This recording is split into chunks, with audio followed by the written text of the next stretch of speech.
This morning it's a great delight to introduce our student speaker, Rachel Toone. Rachel, you have a big fan club, it sounds like. She was born and raised in the Pacific Northwest. She is a graduate of Whitworth University, studying theology there. As a daughter of a pastor, she found herself drawn into a deep love for the Bible, evangelism, and discipleship, and especially through serving in youth ministry, studying theology, and working, yes, in a jazz lounge. This past year, she has been the student body president here at Gordon-Conwell, and those of us who've had the opportunity to know her, to work with her, know her as a person of great vitality and lots of life. She is hoping to do pastoral ministry and hoping that the details of her future come together very shortly. Will you welcome Rachel Toone, our student speaker for this year?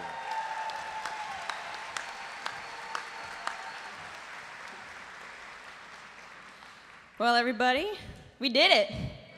Woo! All right, and I thought that since I had to be up here anyway, I would get up here and address the elephant in the room.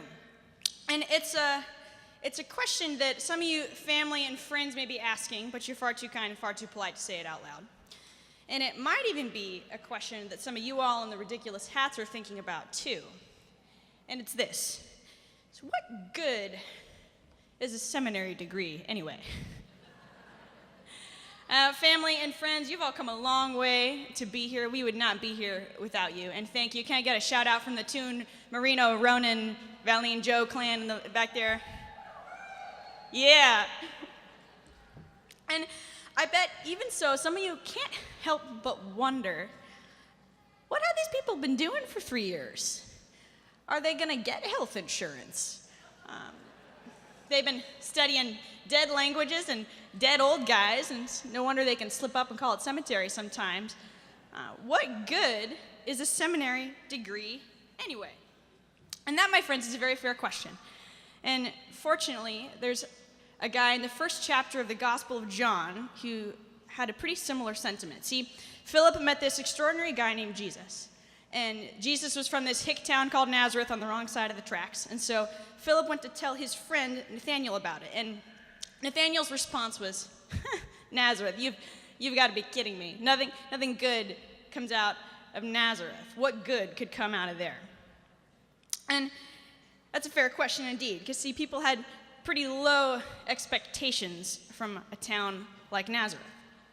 One of my very favorite places in all of New England is the Wonderland Tea Stop. Have you ever been to the Wonderland Tea Stop? It's amazing.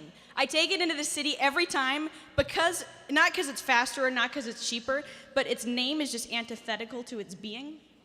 And it cracks me up. It is the dingiest, sketchiest place you've ever seen. And not the sort of place you expect a lot of good to come out of. Nazareth isn't the sort of place you expect a lot of good to come out of.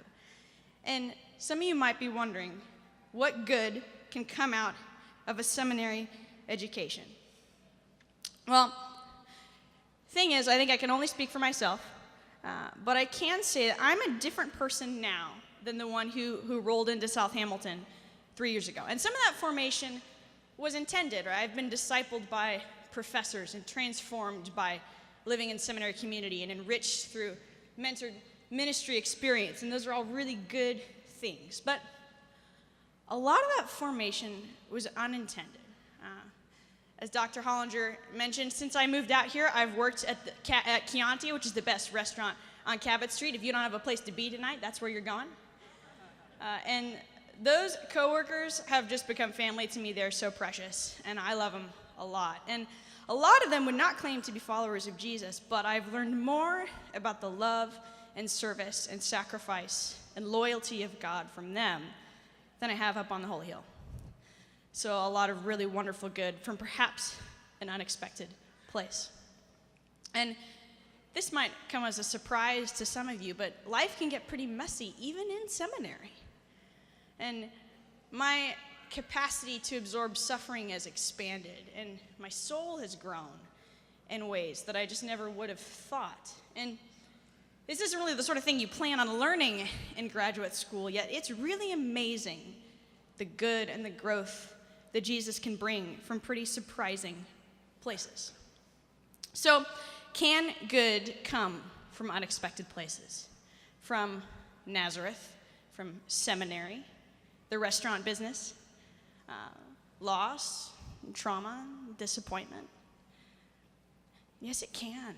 It really can, but it may not come how you expect. Because see, we got to remember, Nathaniel wasn't talking really about a place. He was skeptical of a person.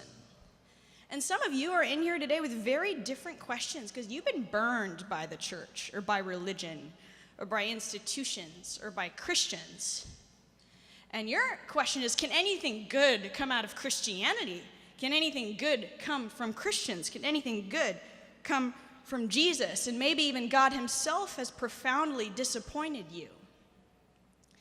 And to you, my friends, I can just tell you that us in the silly hats in the front, we didn't come here to do something. We came here because we followed someone, because we have met the real, living, expectation-surpassing Jesus. Can I get a witness?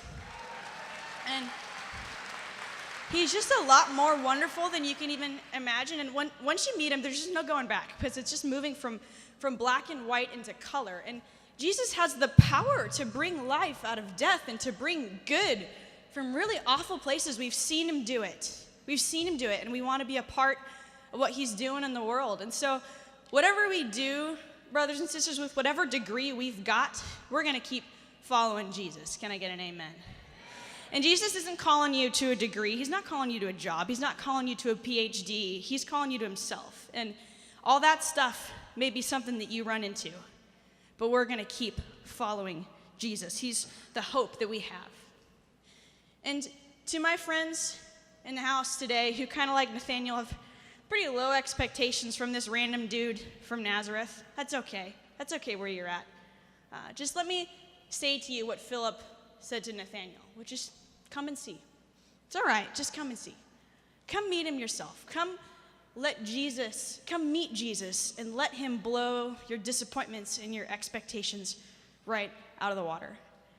I bet there's a graduate in the front, as a matter of fact, who would be more than happy to talk with you about this a little bit more once the party dies down a little bit. So come, my friends, just come and see.